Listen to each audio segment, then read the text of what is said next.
Hey guys, thanks for participating in my boredom today and entertaining me a little bit with some of your questions. I'm going to go over these pretty quickly. Don't want to bore you guys all day talking about stuff that doesn't matter. But Jeremy asked when and if I'm going to do a seminar of any type in the Midwest. I've done some stuff in Texas recently, working with some high school and college kids. Also, been to California, headed back to California sometime this summer.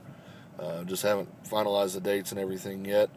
But it all depends on, the interest. And, you know, if a group of people wanted me to go, I would go anywhere. As long as people value what I had to say and are interested in what I had to say, I'd travel anywhere. So, if you got a small gym or something that would be interested in that, hit me up. I'd be glad to do it. Chris asked about the best single ply gear. For me personally, I used the first and only single ply gear I ever used was the metal gear, squatter and deadlifter, and I used a Titan Katana bench shirt. So I can't speak on that personally, but I think when you look around at the world stage, you look at who's primarily on the chest of the lifters. It's Titan. It just seems to be that they've got a dominance in the single ply field. So it gets a little hairy in the multiply with Enzor and metal and Titan and so on, but seems their dominance holds pretty true in the single ply gear. Craig, Mike, Nathan, and Tony, you guys ask about weight gain and supplements and things like that.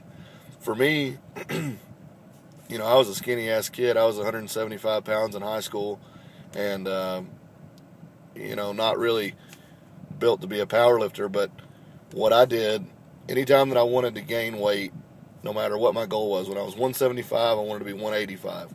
So I ate absolutely everything in sight until I weighed 185 pounds. And what happened when I got there was I was like, damn, I don't look that good anymore.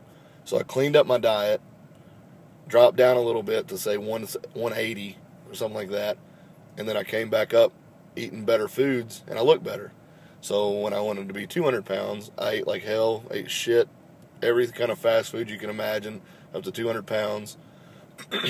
Got there, didn't like how I looked, cleaned up my diet, dropped back to about 190, continued to eat well, worked my way back up to 200, and so on. I mean, it's been I want to be 220, I want to be 250, I want to be 275, I want to be 300, and my body seems to like being around now 315 to 320 pounds. It's kind of got a comfort zone. If I get above 320 pounds, I just seem to start feeling bad, a lot of sweating, excessive snoring, things like that. So for me, I've kind of hit my threshold for the moment, because used to 300 felt that way, 275 felt that way, so on. But anytime that I've given people this advice, it's worked for them. Do whatever you can to gain the weight. Eat however you want to, whatever you have to, but do it in small jumps. Don't say, I'm 200 pounds, I want to be 275, and eat up to 275. You're going to look like shit. Do small jumps, get to your goal weight, clean up your diet, and then you'll drop back, and then you'll grow back. You'll grow back to that weight. I think that's the best advice I can give anybody, because I've seen it work for myself and other people over and over and over. As far as supplements, look at what the word means. Supplement.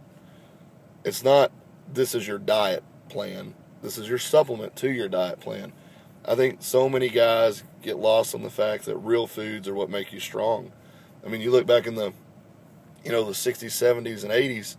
I had an interesting discussion with a guy once, and he was telling me, I said, well, would you get fast food or something like that after you worked out? He said, we went into diners where you had real food, and you could get 4 blue plate specials for $6 or $7, and you're eating whatever the special of the day was. He talked at the time, he could get 4 steaks and potatoes and green beans or something, 4 plates of that for $7, and he was, he's a huge guy. So I think that's the real problem, is guys are depending on supplements as their base versus using them as a supplement.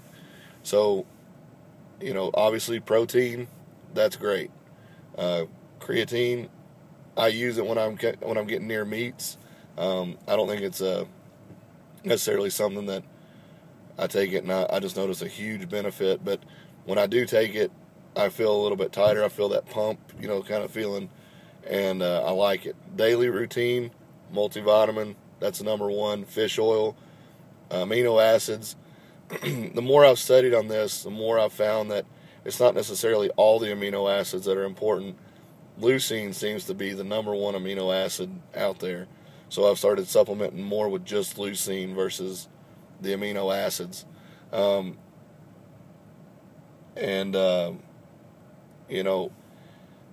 there's some others here and there, but don't buy into these fad supplements. That are here today, gone tomorrow. It's just they're selling you on a dream, and it's like everybody wants to be big, everybody wants to be strong. They're selling you on the hope of that. You know what I mean? It's like, don't buy the snake oil. Just buy what you know works. Buy what guys around you that are bigger, stronger than you tell you to take, and that's usually going to be protein, creatine, and like I said, the amino acids, multivitamins, fish oils, things like that. The first lifter to inspire me, asked by Ryan, and the greatest beard. First person to inspire me was my uncle and his brother, and there was a small gym in my hometown. They were just awesome looking. I mean, they looked like 70s and 80s bodybuilders, not the freaks of today, but they just looked awesome and healthy and strong. And through them, I got a magazine that had Kazmaier on it, and then of course I started watching The World's Strongest Man. And for me, that was when I was hooked. Was when I saw Kazmaier, and he was an animal, and that's what I always wanted to be. Hamish asked, I hope I said your name right. Any or outie? Actually, neither. When I was born, my belly button would not heal, so they had to cauterize it. And I don't have an innie or an outie. I just have a little knot scar. Kind of cool. Not going to show you, but it's cool. Andrew asked me about the favorite raw routine. Favorite raw routine is this: be strong, do reps, go in, do all kinds of things. Don't sell yourself short on saying, I have to do a 1-rep max today. I have to be a power lifter all the time. Well, you look at the power lifters of the past, and this is something that I'm starting to feel, on a personal level. The power lifters of the past just looked like off-season bodybuilders, and they were strong as hell, much stronger, much stronger than most of our top guys, on the average today. Everybody had those great physiques back then, and I think we got so focused on the 1-rep max that we got away from it a little bit. But what I do is I go in, do my geared lifting, and then I body build. And as the meet's gotten closer for the raw training, I've only decided in the last 2 or 3 weeks that I was going to do this. So it's not like I dedicated myself to a raw training system and I said, I'm going to do this for 16 weeks, I'm going to do this meet. No. I train like a geared lifter, take my gear off, and then I body build. And for me, that means moderate to heavy weight for high reps, reps in the 8, 10, 12 range. And I think that's what's given me a fairly good jump on the raw game, is that I've always cared about my raw strength. So hopefully it pays off in a couple weeks. Mike, back to Ryan, the greatest beard of all time. Nasty Neil out of P-Town Barbell's rocking a pretty sweet beard right now. I can't really think of anybody right now that I'm going to turn to and say has got a sweeter beard. Looking back through history, I'm just going to go with Doug Young. I mean, he's my favorite lifter of all time. So give him a beard because it's pretty sweet. He groomed his chest hair. Didn't give a shit. So Doug Young's. And Dave Brown, why do you suck?